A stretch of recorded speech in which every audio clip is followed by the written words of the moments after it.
We are finally on chapter 2, and chapter 2 includes, they say, the greatest New Testament poem in the Bible. And that's we have a book of poems, the book of Psalms, lots of songs and beautiful poems. We have 1 Corinthians chapter 13, the love chapter, which is also beautiful. But this is a poem about Jesus himself becoming a man.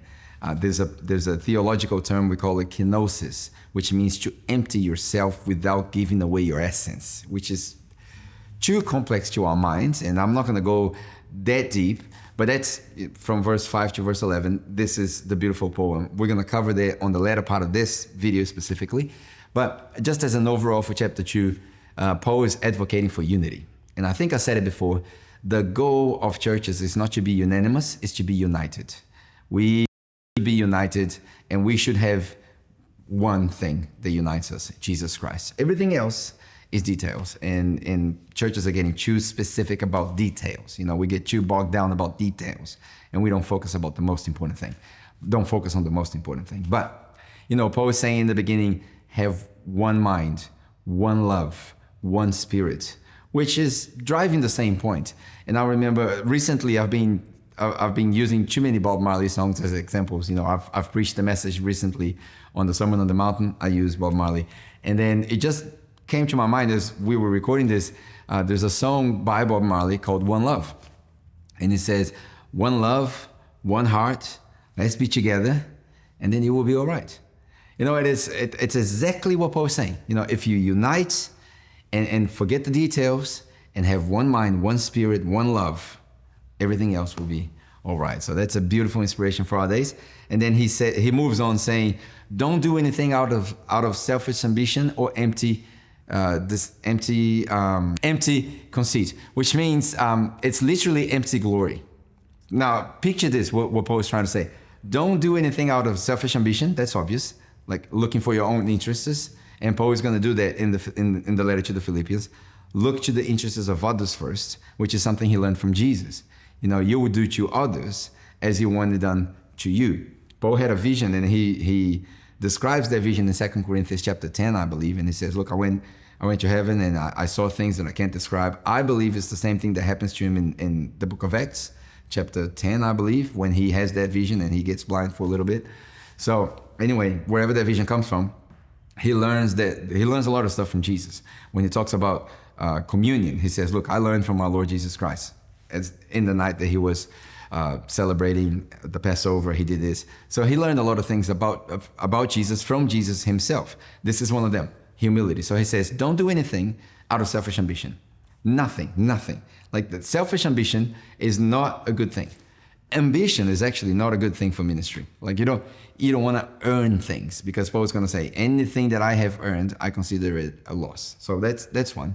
And then he says, or empty, vain conceit, which the expression literally means empty glory, is literally as if you're looking in the mirror, and you think too much of yourself, only to realize you're just a mere human being who will die and go back to dust, and all their glory is worth nothing.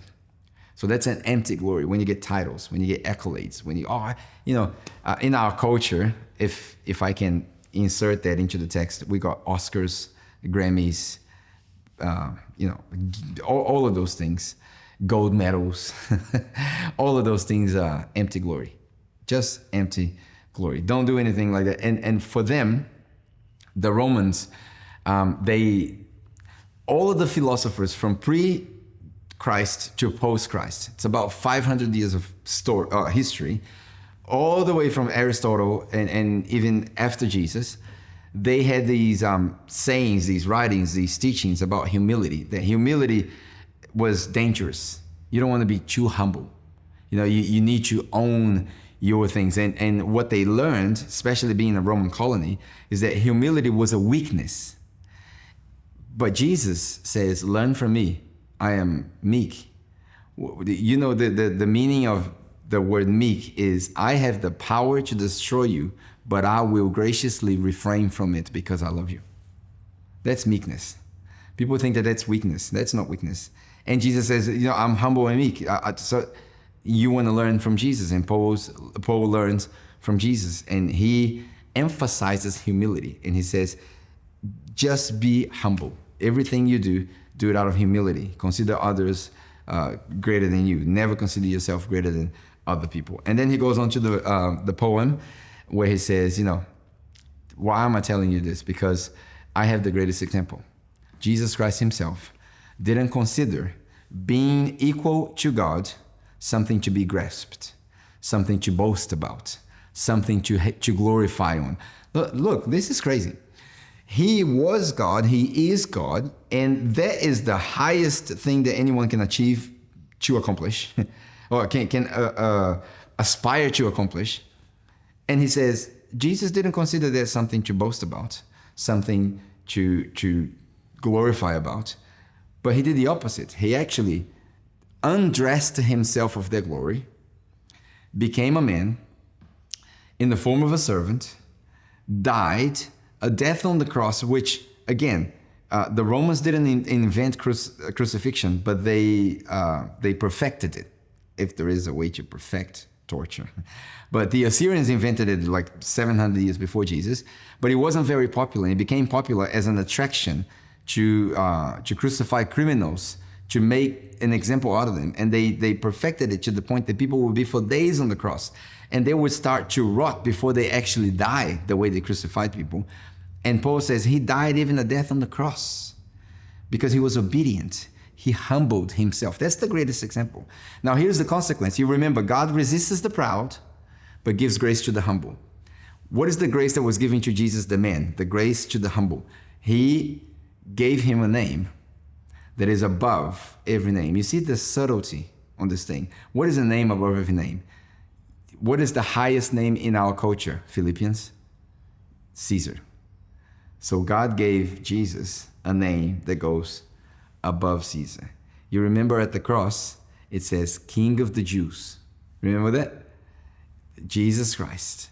And the word king, it's just Lord. I think it says Lord that as well. So he places Jesus above Caesar, the name that is above every name. And what is the meaning of a name above every name? That at the end, every knee will bow.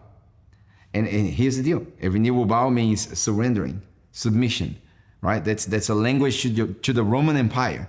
Every knee, and he says, in heaven, on earth, and under the earth.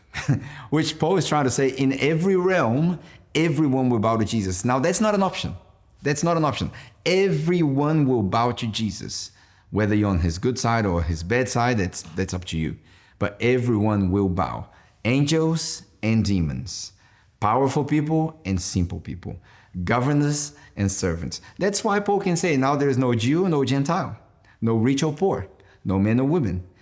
Jesus is all in all. Jesus is all. To live, Christ. To die, gain.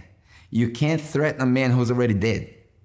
That's Paul's mindset. So he's saying, the name that is above every name, that every knee shall bow and every tongue shall confess.